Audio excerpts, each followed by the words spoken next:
पराविद्या के बारे में बता रहा हूँ। पराविद्या यहाँ है और देखो इसका ज्ञान परम आवश्यक है।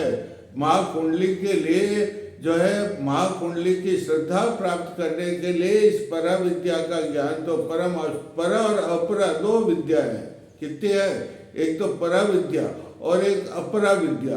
तो मैं आज पराविद्या का ज्ञान करा रहा हूँ। अरे पराविद्या आत्मा के बीच में स्थित है। ये हमारी आत्मा है ना, इस आत्मा के बीचों बीच में पराविद्या स्थित है और इससे स्वयं स्वरूप का बोध होता है। क्या होता है इससे?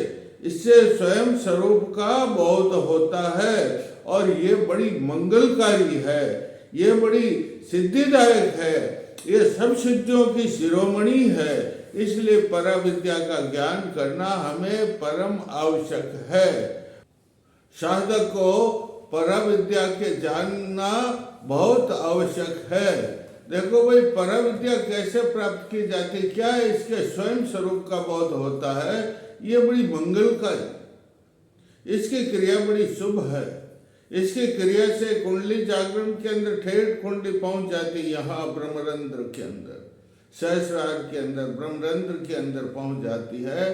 ये जो है हमें साधकों, आप इसे अवश्य ही सिद्ध करें। सिद्ध करने के लिए देखो 12 भाव है, निष्कुंभक जिसे कहते हैं। क्या कहते हैं? 12 भाव है भाई। 12 भाव का मतलब 6 चक्र और 3 जो है ग्रंथियां और 3 नाड़ी। 3 नाड़ियां कौन सी? ईड़ा पिंगला सुषमा। और 3 ग्रंथियां कौन सी?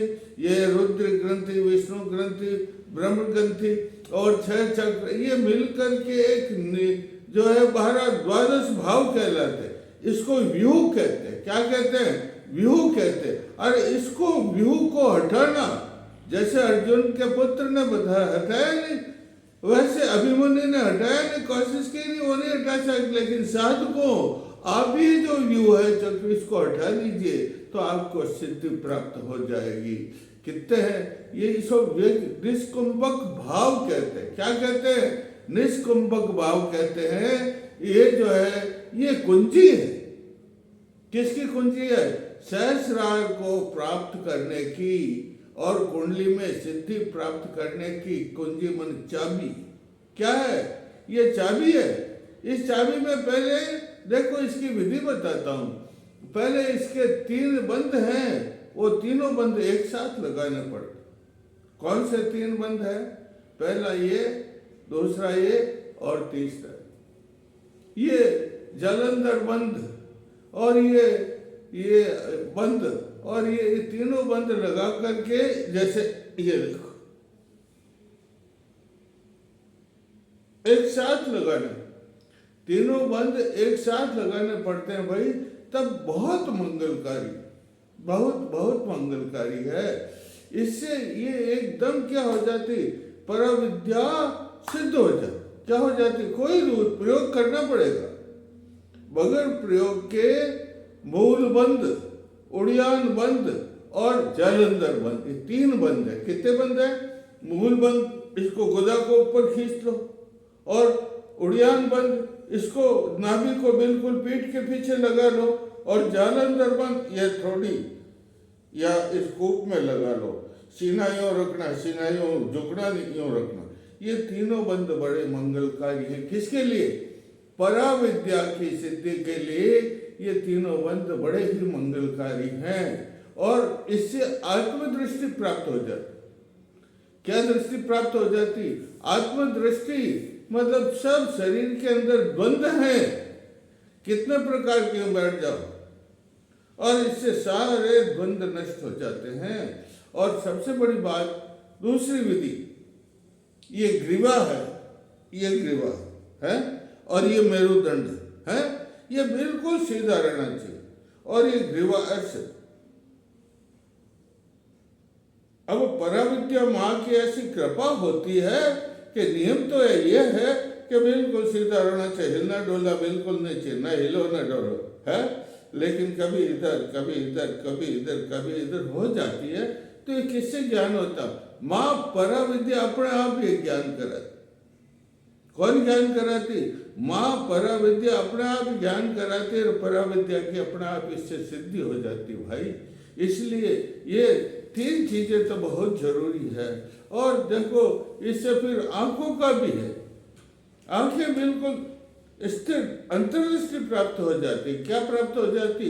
अंतर्दृष्टि प्राप्त होने से अंतर के अवयव, कौन से अंतर के अवयव को हम देखते रहते हैं सांस के साथ।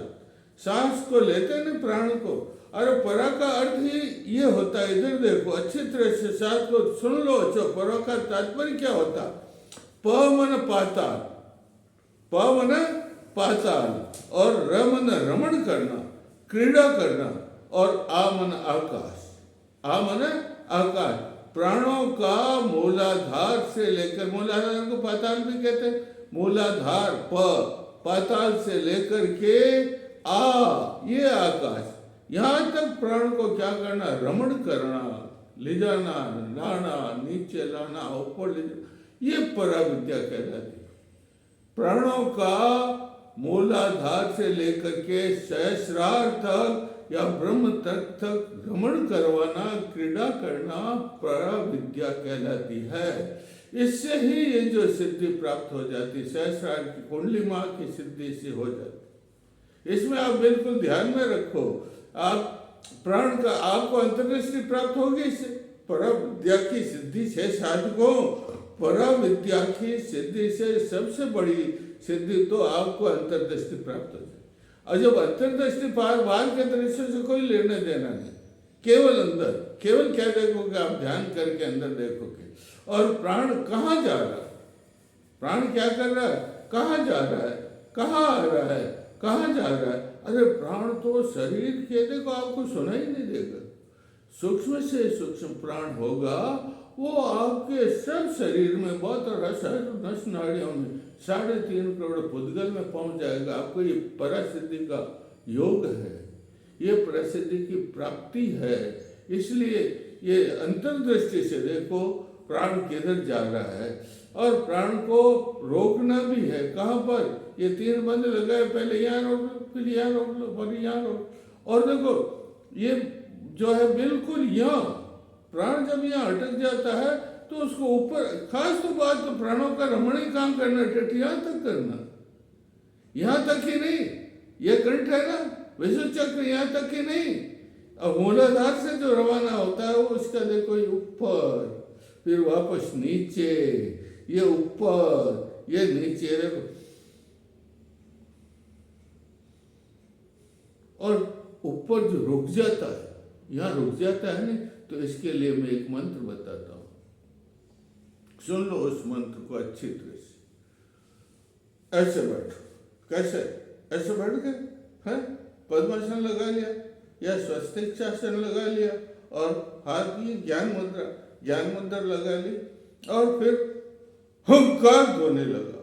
कौन से ध्वनि लगाओ? हम हम हम हम हम हम।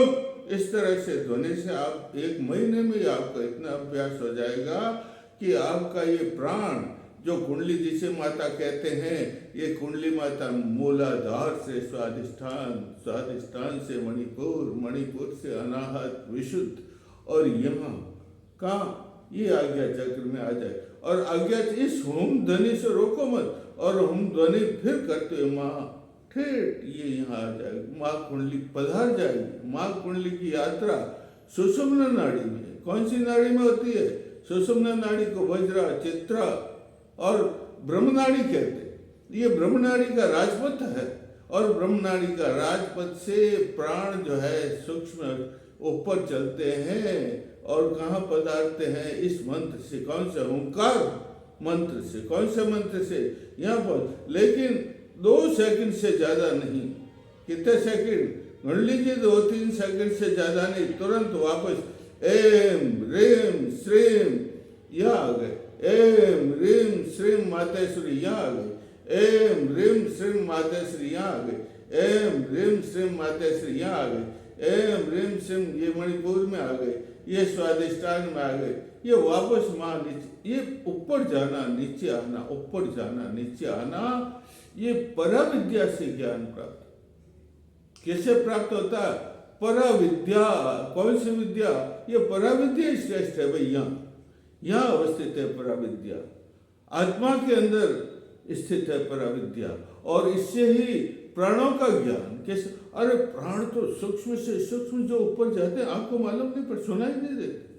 जब आप बैठते करते सुनाई देता है क्या? प्राण सुनाई नहीं देता, लेकिन उस प्राण के अंदर भी एकदम जैसे आकाश में बादलों में बिजली चमकती है ना, क्या नहीं चमकती है?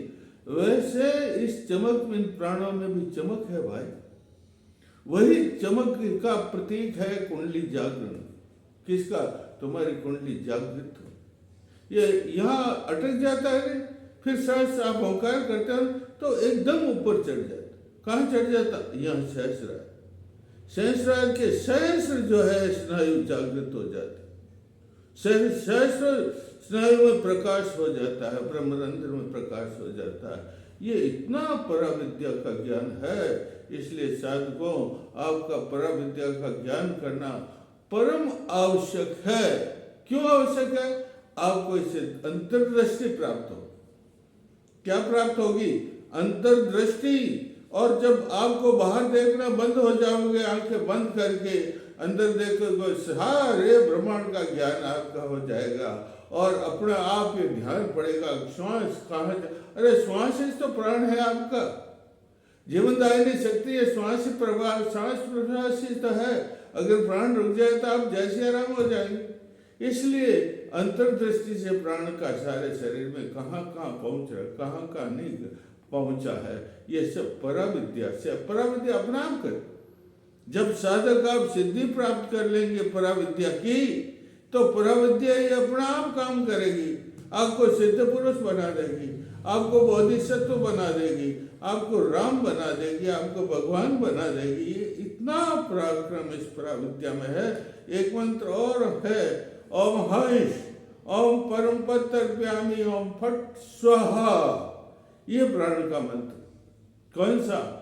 ओम हंस ओम परम पत्तर्प्यामि ओम फट, ओम हंस ओम परम पत्तर्प्यामि ओम फट। ये भी मंत्र है इसका। इसलिए आपको पराविद्या का ज्ञान करना बहुत आवश्यक है। अपराविद्या कहते हैं, पराविद्या यहाँ भी है और शास्त्रों में लिखा पराविद्या मूलाधार में भी है, लेकिन यहाँ जो पराविद्या, इसका ज्ञान मैंने आपको कराया है, ये परम आवश्यक कुंडली जागरण के लिए, सहस्रार की सिद्धि के लिए। किसके? ये सहस्रार की सिद्धि का ही तो ज्ञान है, सहस्रार की सिद्धि के लिए। और माता के परम पद सहस्रार से पहुंच गए हैं, सहस्रार की दहली परमात्मा पहुंच गई है। और ये जो है सहस्रार की पराविद्या माँ का स्वागत कर रही। कौन सी माँ का? कुंडली माँ का स्वागत कर रही है। और कुंडली माँ तो सब सिद्धियां, नव निधियां, अष्ट लक्ष्मी सब कुछ तुम्हें दे देती है। ऐसी परासिद्धि, ऐसी कुंडली माता की कृपा। माँ तो ममतामयी है।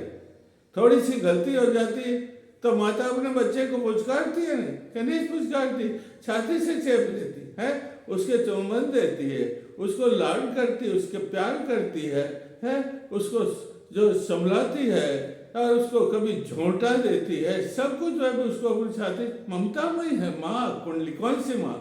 कुंडली माँ ममतामयी माँ है, जो सहस्रार में पहुँच गई, परा विद्या के अनुसार वो यहाँ पहुँच गई है माँ। और स्वागत कर रहा है सब चक्र माँ का स्वागत, प्राण रूप से स्थूल रूप धारण करके सारे चक्र, बिंदु, अर्धेंदु, शक्ति, नादान, व्यापिका, निरालंबपुरी, ये शमनी, उन्मनी, सब जो है स्थूल रूप धारण करके। कौन सा रूप धारण करके? स्थूल रूप धारण करके माँ कुंडली का स्वागत कर रहे हैं, अभिनंदन कर रहे हैं, वंदन कर रहे हैं, स्तुति कर रहे हैं और साष्टांग उन्हें दंडवत प्रणाम कर रहे हैं। बोली कुंडली माता और पराशक्ति की जय।